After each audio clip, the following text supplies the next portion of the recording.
mentioned earlier, horses are prey animals and we're predators. So horses are naturally sceptical of us and our behaviours and our equipment. So before I can proceed in my relationship with my horse, I have to make sure that the horse is comfortable with me and comfortable with my tools. I'm going to make sure here with Rocky that I can rub him all over his body and that there are no parts of his body that he won't allow me to touch. So I just need to make sure I can rub him around his ears, his eyes, around his mouth. If my horse was not comfortable with me touching his ears, I'd play a little bit of approach and retreat. I'd maybe rub him down here, rub closer to his ears, and when he got to a point where he was uncomfortable, I would retreat, rub, approach, retreat. But as you can see, Rocky's pretty comfortable being touched in these areas. So I'm going to work my way down his body, and I'm going to make sure I keep his nose on this side of his body so that if he were to get worried, I could tip his nose towards me and move his hindquarters away from me and not get myself kicked. So can I rub down his back legs, round under his tail, make sure the nose stays tipped toward me. And then I need to make sure I can do this on both sides of his body. The polite way to change sides is for me to get my hand, put it under Rocky's nose, tip his nose past my body, ask him to politely change eyes, and then I can rub my way down this side. Horses are usually less comfortable on the off side than on the near side because historically we tend to do less with them on this side.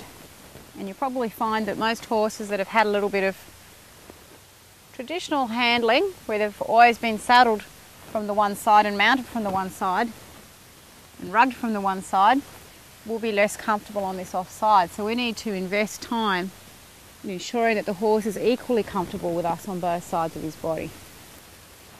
And just to show you, when I'm moving around my horse, again, it's really important to emphasise that when I'm rubbing him all over, I keep his nose tipped on the same side of his body as I'm on. This way, if something were to go wrong, I could walk backwards, send his hindquarters away, bring his nose toward me, and I'll be safe.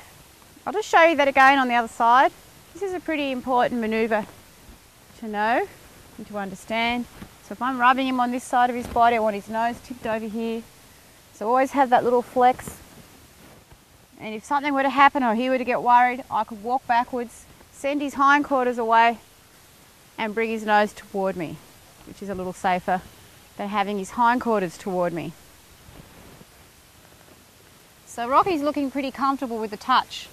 So I need to make sure then that he's comfortable with my tools. So can I swing my rope around his body, over his neck, over his back, around his legs. Rocky knows not to move his feet because my body's relaxed. My life is down, or my energy is down. I'm not giving him any direction to go anywhere. So he knows that this means go nowhere, just stand here and relax. If I were to use a whip or a stick, I'd also want to make sure that my horse was comfortable with that tool. So it can be a friendly stick or it can be a directing or driving stick. So he looks pretty happy with that. So as you can see here, the wider shot, when I play with my horse at high energy and just get him friendly to my tools and used to all this activity around him, his whole body posture is pretty relaxed. His head's lowered. He doesn't feel like he needs to move his feet. He's not distracted. He's not swishing his tail. He's quite a different picture from the other horse that you're going to see on this tape.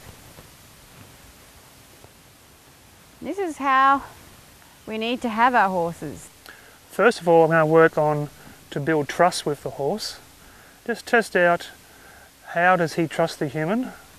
Does he trust the human for starters? Then I'm going to start to work on some yielding, and then we're going to go somewhere with the horse. So first I'm going to test out how gentle my horse is to movement. The method I'm going to use there is approach and retreat, and just see if he can cope with the string going over his back. then introduce In a moment you'll notice that when I start my tossing the tools. string over the horse's back, the horse will react and try and move his feet. Then just see if I When can I approach my horse, I want my become horse to active accept around this, horse.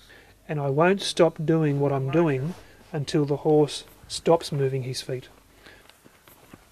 Now this horse already tells me that he's not happy with activity.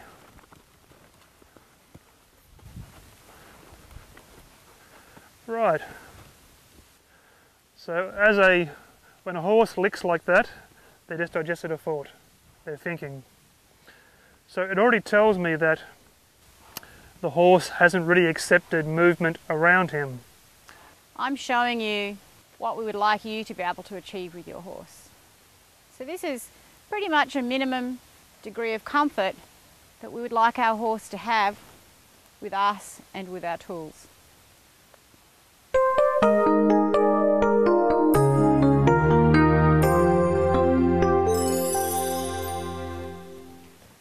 I feel I've got a basic degree of trust here, so now I can move forward and start to develop some communication with my horse. First thing I want to do is make sure that he can yield from a steady feel.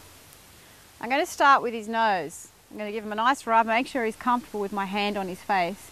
If he can't even tolerate this, it's going to be hard for me to cause him to move his feet with this type of feel. So I need to make sure that he really trusts me when I have my hand on his face.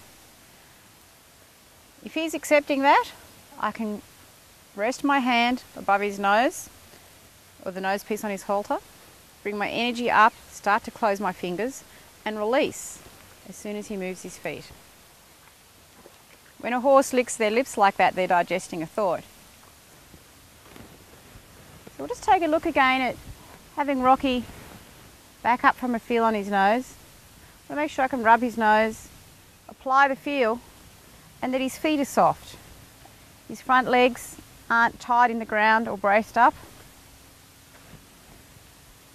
Again, the other horse that you'll see on the video, when Mark asks him to back up, he pushes back against Mark's hand and tries to straighten his front legs and push them into the ground. I need to make sure that my horse's whole body stays soft, his nose stays soft, his neck stays soft, his feet stay soft.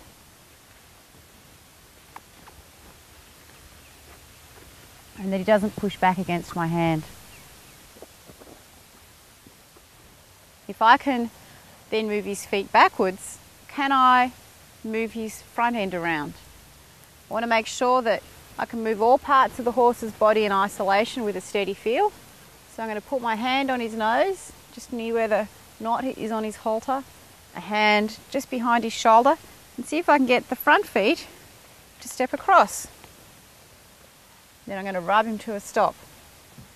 So I'm going to be using the same strategies as I used when I asked him to go backwards. I'm going to relax, have a feel on his nose, make sure I can rub him in these places, bring my energy up, and then softly start to apply the feel, increase the pressure, and the instant I get a response, I'm going to release and give him a rub. Again, when we're teaching the horse to yield like this, one step's enough.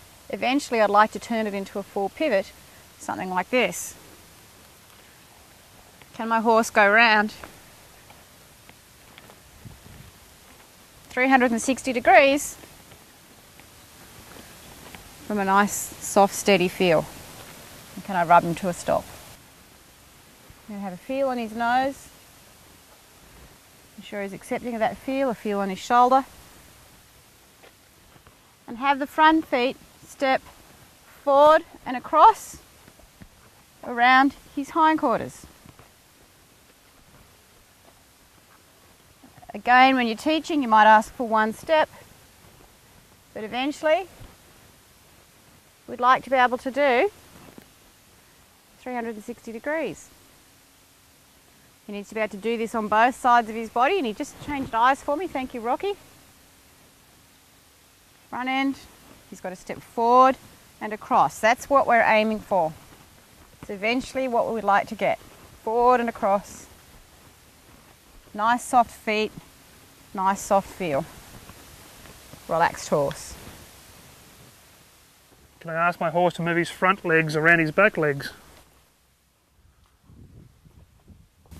If your horse offers resistance when you try to move his front end, maintain the steady feel, match the resistance, and wait for the slightest positive try, then reward. Maintain the steady feel, match the resistance, and wait for the slightest positive try, then reward. So you can see it on a wider shot. I'm just going to yield his hindquarters with a steady feel. I'm going to tip his nose around softly, rub, bring my energy up and ask the feet to move under and across. So as I mentioned, when you first start, you might ask for one step, but eventually you'd like to be able to get a full circle. I'm away from the camera here, but I'll just yield his hindquarters and you'll see me as I come past. I'm going to tip his nose toward me, rub, ask the feet to move under and across. Ask them to keep moving. And it's important when I ask for that type of yield that his shoulders don't come toward me. I'll show you again on this side. I want to make sure the hindquarters move away, but this part of the horse's body doesn't come towards me as I try to move this part. If anything, I'd like the shoulders to roll a little bit to the outside. So see how he's going under and across with his back feet, and his front feet are just stepping a little bit away from me rather than toward me. They're only taking small steps, nowhere near as large as the back feet are stepping, but I need to ensure that those steps are away from me and not toward me, so he's not pushing me with his front end as the hindquarter moves away. Horses are motivated by comfort, okay, and for a horse, comfort's pretty much just to be left alone. So for example, if I put a feel on Rocky's nose, ask him to move and take my hand away, I've given him comfort for moving his feet, and that is what's going to motivate him. So if I can learn to recognise when to reward my horse for trying, he's going to start to learn more and more quickly and in a positive way, and I'll learn how to teach him the things that I really want him to do.